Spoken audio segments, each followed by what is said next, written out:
Welcome to the second episode in this series. It's Confessions of a Small Biz Mama. And today I've got my husband, Jeff Ingram, with me, and we are going to talk about how we do this whole business thing together. So if you haven't listened to our previous episode where we talked about life and surviving life for 20 years together through cancer and being broke and businesses and all the things, go back and listen to that one, because that's really the foundation in order to make this one work. And we get asked all the time, like, how is it that we don't get sick of each other to start off with? Yeah. So, and how do we make this business work? I mean, you figure, so it's COVID. We have been together almost nonstop for the last, it's 11 months, right? Mm-hmm. Yeah, 11 months. Living together, working together, parenting together. And so not wanting to leave the house. So. Yeah. And we actually, and so behind me, I don't know, some of you may not know this or not, if you're watching the video, behind me is a bookcase. And then on the other side of the bookcase is Jeff's desk. Mm-hmm. So we actually share an office too. Yeah. So what do you think is the key to making the business side of this work? I'm going to go to another personality test here. So we talked about one in the last episode. So if you haven't listened to the last episode, I was knocking them, and this one I like a little bit better. It's not really a personality test. It's a how you act test. So it's splitting hairs, but the Colby A, I believe, is the name of it. Yeah. And it tells you how you work. And that was eye-opening to me, because it really confirmed why I was successful, when I used to, do like my information, tech analysis work. And I was a product manager, and essentially a project manager. I did all kinds of stuff, and I was very good at doing it. And I was a horrible programmer, but I got all these projects done, and I was always the guy that got pulled in on the jobs. And when I looked through this thing, I'm like, oh, okay, I understand. For me, I learned I was super creative, and to the point where we have our friend who is our mindset coach, I guess, Helen, and bless you, Helen. And she's like, you're unbalanced. She's like, most people are really good at something. And Kristen is very creative like me, but Kristen's what Helen would call balanced, where she has some detail skills, and she has other skills. Me, I'm a visionary, creative person. I'm very good at that, and I'm very good at coming up with solutions. And and that's about where I stop. So, but it's knowing that, right? So once you kind of know your work, schedule, you sit there and go, okay, do we complement each other? Mm-hmm. And what holes in our business do we need to plugs in to help, make the business move forward, especially during COVID, where we don't have babysitters. No one's coming in to look at Eric at all, ever, which is good. He likes spending time with us. He's sick of us, but that's maybe more for the parenting episode. But I think the big thing is knowing how you work and trying to be effective in that time, and don't overwork, because that won't make you more effective. It will counteract. So work to your strengths. Yeah. So a couple things. So I think the Colby A I agree with you. That was really helpful. I think, like, in the situation that we're in right now, so we split the childcare, and we'll talk more about that in the next episode. But so we were kind of looking at it, and again, it was kind of another personality thing. Like, I kind of asked Jeff is not a morning person. No. And I'm more of a morning person than you are. It's not that I'm not a morning person. I'm an Indiana person. So I don't like to rush. Okay. So, well, but here's the thing. So, but you're much more focused in the afternoon, right? Where I kind of lose focus in the afternoon. So one thing that we did is we actually, if we're splitting childcare, I work in the morning and Jeff works in the afternoon, right? So we just immediately said, okay, what is your more focused time? because let's make sure you're in the office during your focus time. So that was kind of one thing that we did. We also looked at our strengths and we hired people to fill in the gaps. Right. So, you know, like, so Jeff's thing right now is Jeff's going to be taking over the ads because that's a very creative thing, but it's also an analytical thing. And you like numbers and you like looking at data. And so being creative doesn't mean you're bad at math. You're probably good at it. That's right. So Jeff is taking over the ads. You know, I handle like the front facing and the sales piece, and then we have people behind the scenes who handle a lot of the detail stuff for us. Because even though I'm an accountant and I can do details, I don't like details. So I'm good at them, but I don't like them. She can get them done, and she's good at reviewing details. Yes. Yeah. And so for us, it's like we needed like detail execution people because we're both like kind of big thinkers and planners and idea people, and so balanced, unbalanced. So once you kind of identify, you know, what your strengths are, I think it's really important to split up the roles, right? Defined roles You must have very defined roles that this is what you're going to do. This is what he's going to do. And like, and have that, like, have it written out. You know, one thing, especially as our business gets more and more complicated, you know, it's like, have an org chart, you know, with all the roles that you'd like to have someday in your business. Or that you're doing. You know, but then like fill them in with, you know, the people you have right now. And hopefully you can hire out, but make sure that every piece of your business, that there is a responsible party for it. And you do your best to work your, you know, your strengths.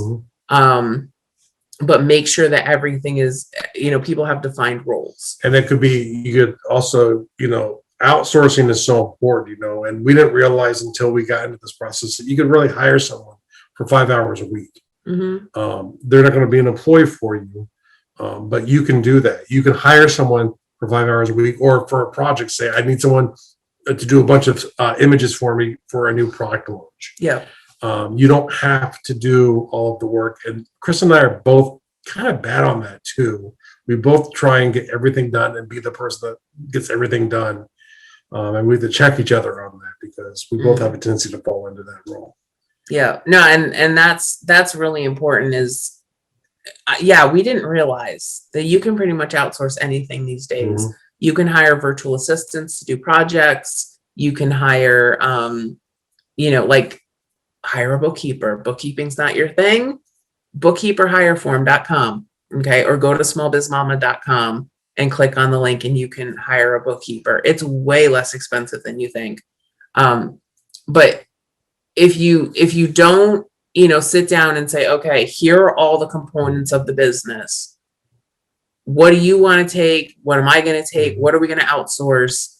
I think that has made the business a lot easier. Yeah. Well, it's playing onto your zones of genius too, you know, where Kristen does know technology stuff and she could probably figure out some technological solutions for most of the stuff we've done. If she doesn't have to worry about that, she doesn't have to do it. And it gets frustrated at times because it's like, either I don't know enough about an answer that I want, and Kristen will verify that will annoy me when she asks me a question I don't know the answer.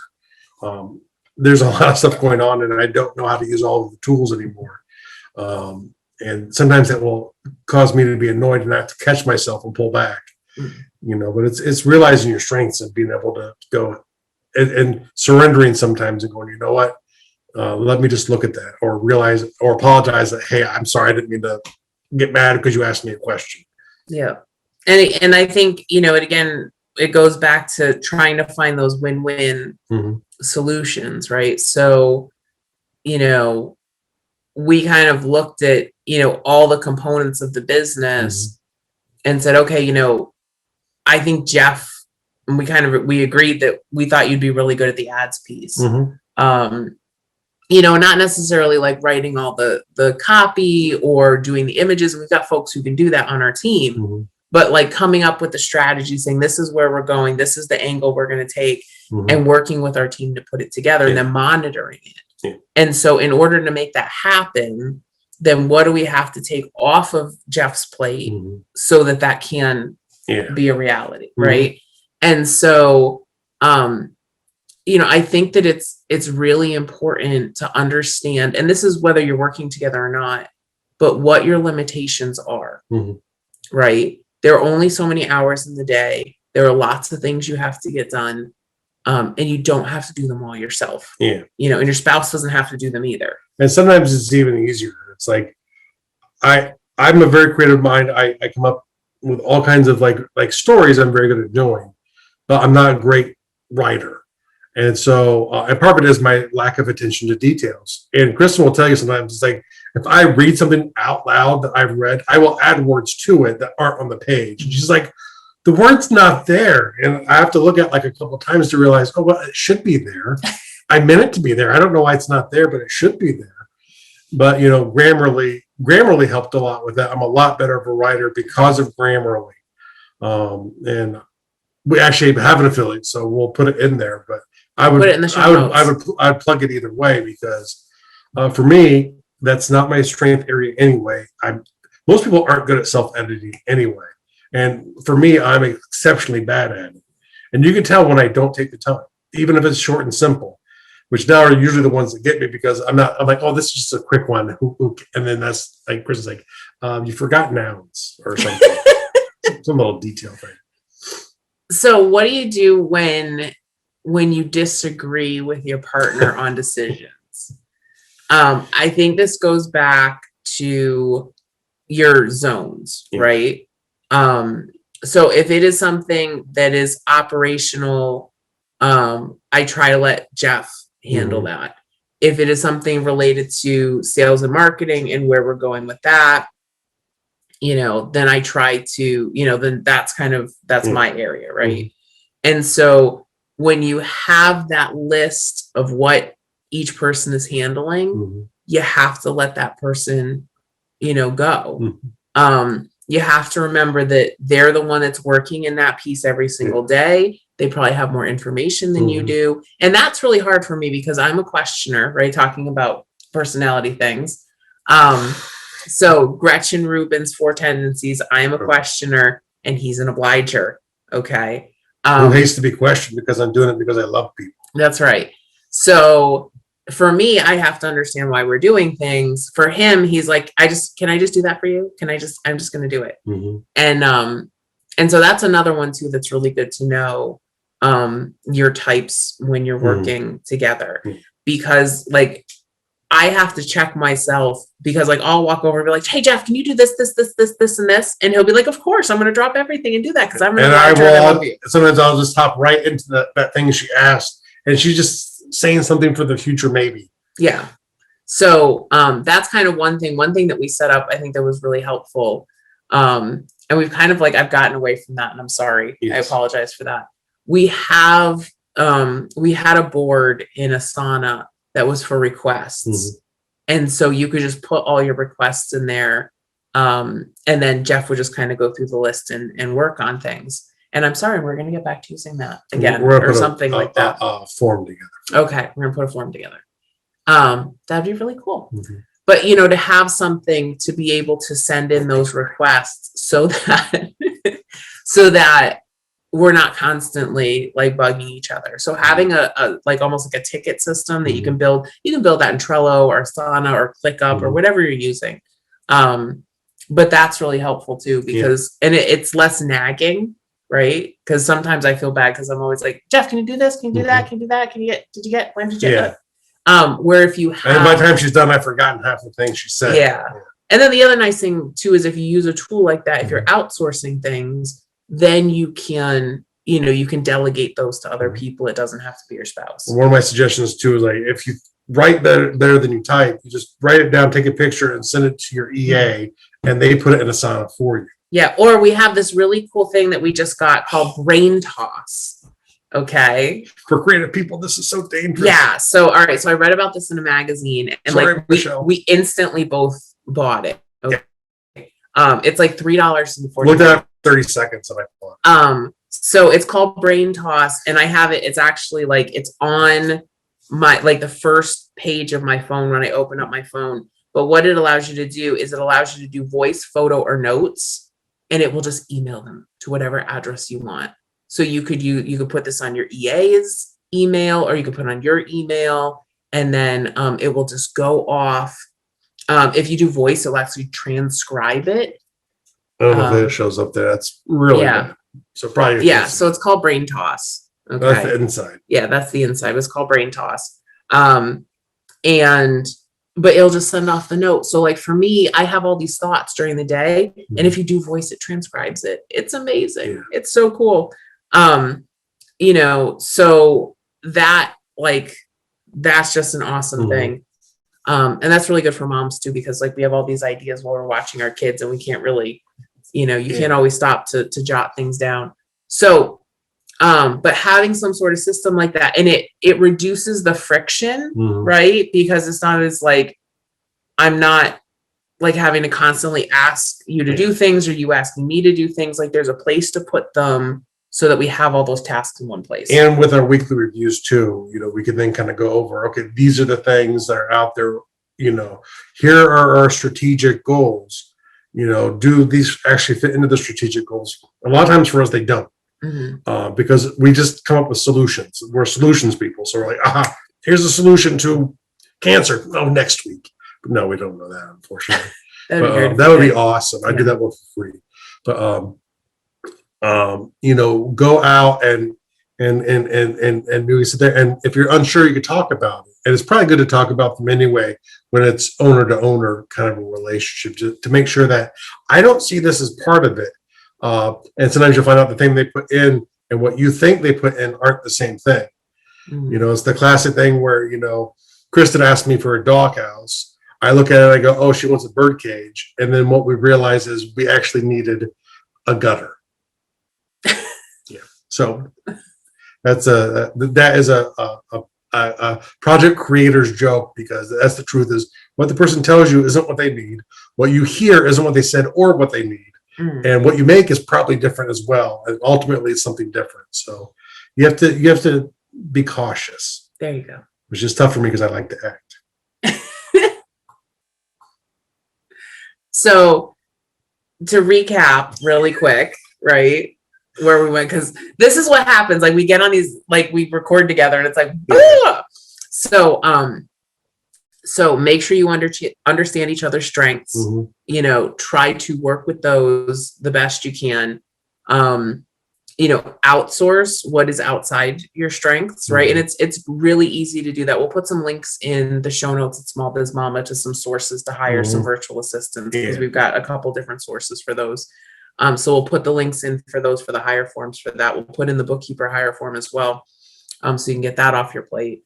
And then, have a system in place so that you can keep track of all the things that need to get done and whose, zone of responsibility that is. When you're making decisions, stay in those zones of responsibility, right? Don't try to do the one-up thing. And always remove friction. Yeah, and remove friction as much as you can. That weekly, I will say that the weekly review for us has really been helpful. And it's funny because we get out of the habit of doing it. And it burns us every time. But essentially we sit down together on, typically on Sunday. And we say, okay, so what are your priorities for the week? Let's look at the schedule. Let's make sure we don't have anything overlapping. Because when you're working together, it's really, it's really important to make sure that you don't have that issue. And it's double nice when you're married, because they go, okay, well, I don't have any business appointments, but we have the thing for Eric this day, and we have your doctor appointment that day. And so you can actually work all of it into your schedule. Yeah, absolutely. Okay. So doing that weekly review process, and share your calendar is really important. Yes. And have a shared calendar. All right. So we hope that you found this helpful. Let us know if you have any questions, if there are any other issues that we can address for you on this topic. Mamas, take care of yourselves, take care of each other, and we'll see you next time when we talk about parenting. Thank you for listening to Small Biz Mama with Kristen Ingram. If you'd like to learn how to create more margin in your life please visit us at smallbizmama.com. That's smallbizmama.com.